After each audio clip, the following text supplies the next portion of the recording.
People at YouTube can tell that my brain's starting to slow down here lately. We don't know what's gonna happen. Let's go smoking.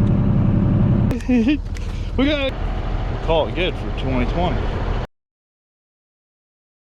Get these Welcome back to good old Southern IA. Welcome back to the good old Southern IA. We're back at it here again today. I'm gonna pull anhydrous. Austin's gonna be helping me. We have to run up the road here to actually go get the ATV, the four-wheeler, and some other stuff. Join us. Austin's starting to get really serious about this whole farming thing. He's even carrying around a pitchfork now. Okay, so here's the situation we got going on today. We are down to about 200 acres or so of anhydrous that we have to pull. The weather looks good for the next like 5 days. So if everything goes good, I might be able to stick the rest of the corn in the ground and most of the beans, barring some maybe like no-tilled into sod ground that we're going to reseed next year. And we should have the crop in.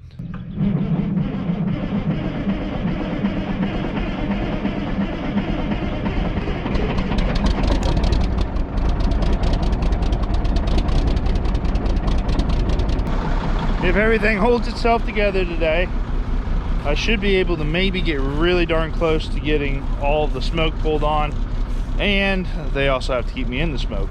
Okay, but here's the basic rundown. Dapper Dan over there, he's going to be going around the edge of the field, and if I work up any rocks or anything like that, he's going to be cleaning it up, making it nice and easy for us to plant and spray.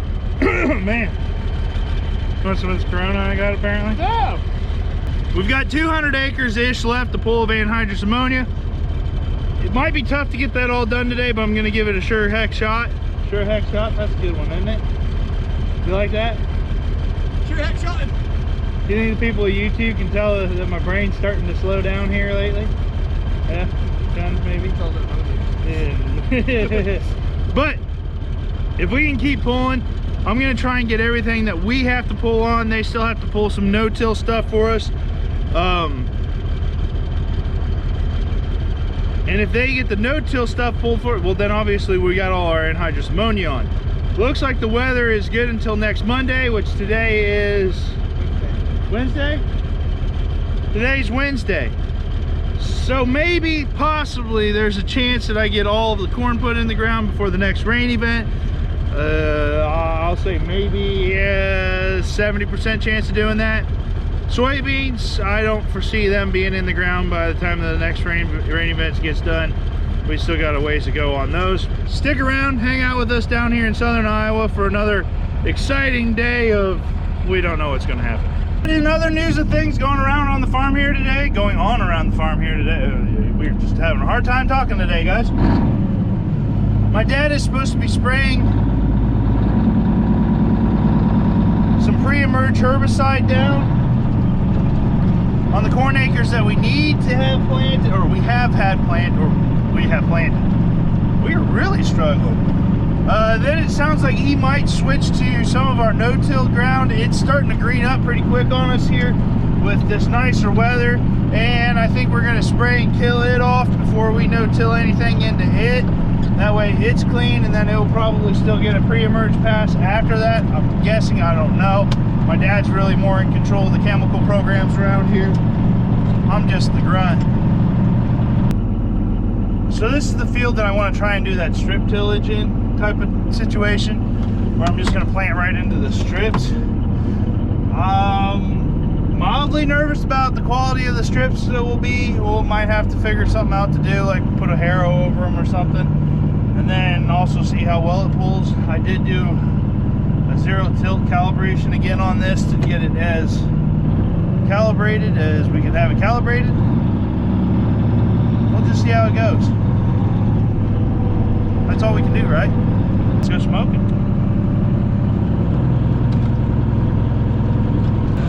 First set of tanks pulled.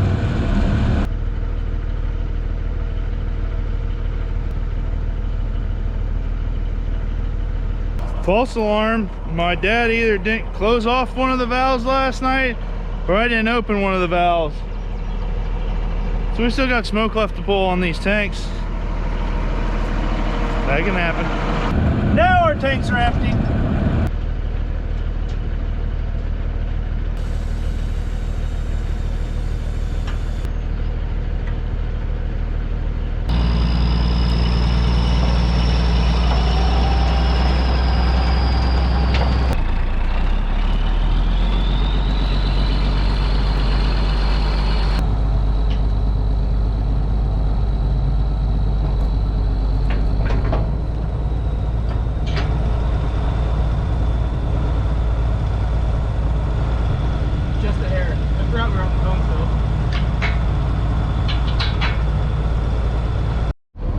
So when we're switching these tanks, do you know what it's the technical term of doing it is? Yeah. What is it? The flipperoo, switcheroo. No, it's the tanky panky. Oh. You gotta do the tanky panky. I don't know what that would do. Tanky panky over right out of the way. Don't give me an answer. We got.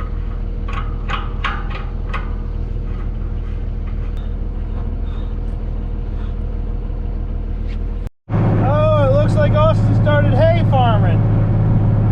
Picking up his bundles. No, I accidentally drug up some grass in the waterway and he's picking it up, so don't plug the planer.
I think I might have just hooked on the last tanks of the year, depending upon if the no-till guys are going to be putting the anhydrous on.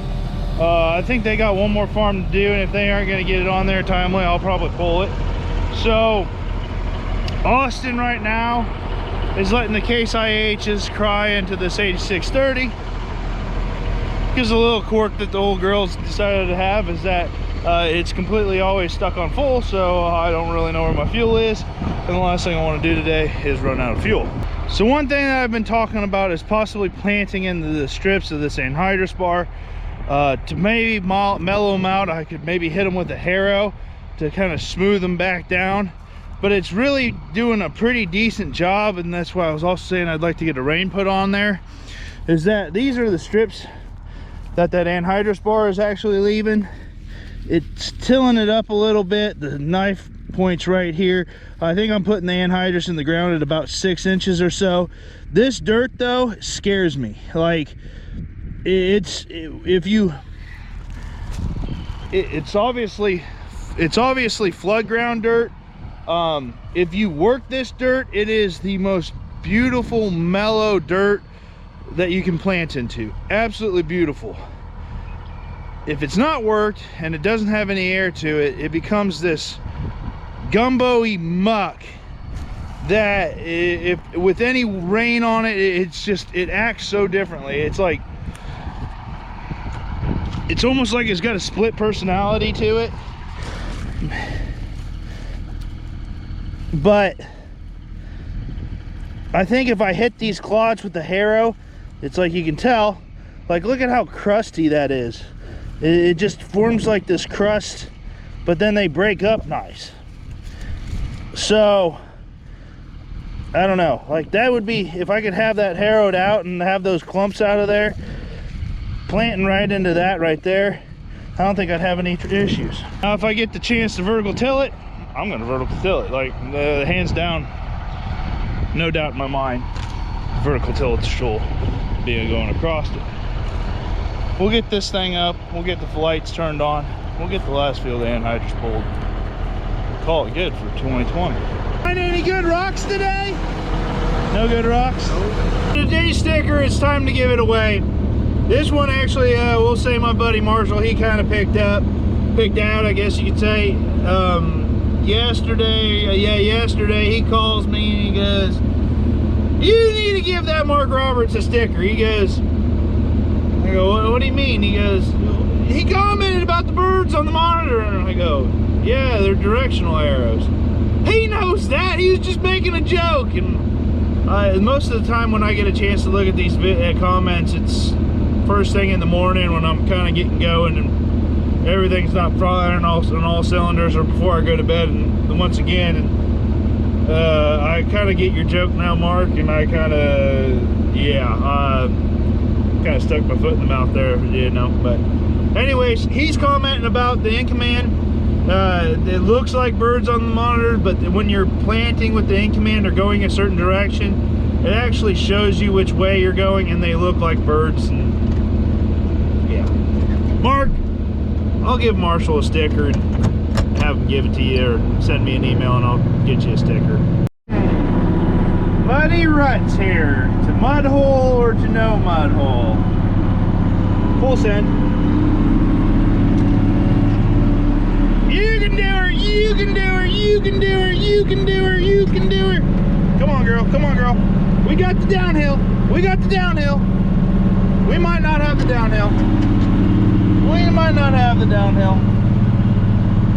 That was a little stickier than I thought it'd be. Look at that. That's guts and determination. Oh, there's a little bit. I don't know about this, boys. Woo! Come on, this patch of dirt is so wet right here. Let's go! Full out. We're doing we ain't doing the watermelon crawl here. We're doing the cab crawl. Do the crab crawl. I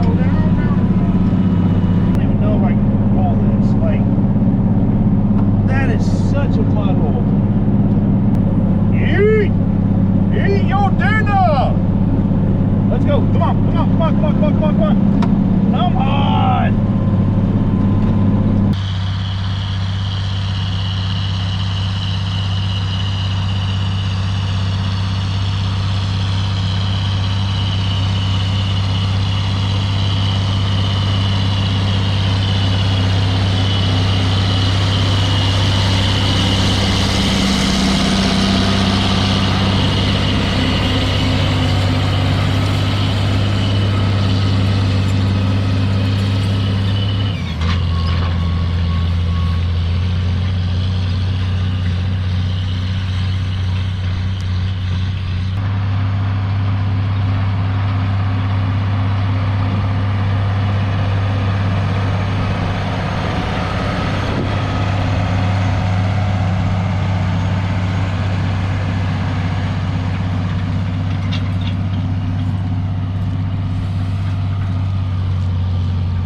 Everybody, we got her done here for the night.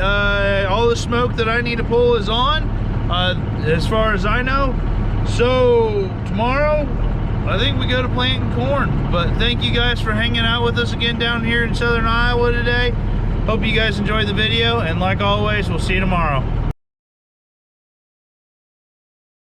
To any aspiring goat racing champions of the world, what would you recommend to them for their training methods? Learn how to run with something that doesn't want to run without dragging it. Because if you drag it, you're gonna get booed. I've seen politicians lose races because of it, like political races. They came to Mystic in the lead. They dragged the goat. I'll tell you what, but they lost. Landslide. Get used to sticking your hand right by the goat's butt to get it to go right at the start, and dangle that carrot out there. Get it to run with you. Okay. Is that supposed to be an imaginary carrot that you're dangling? Yep. Okay. Then you go out there, you get that goat with you. Go!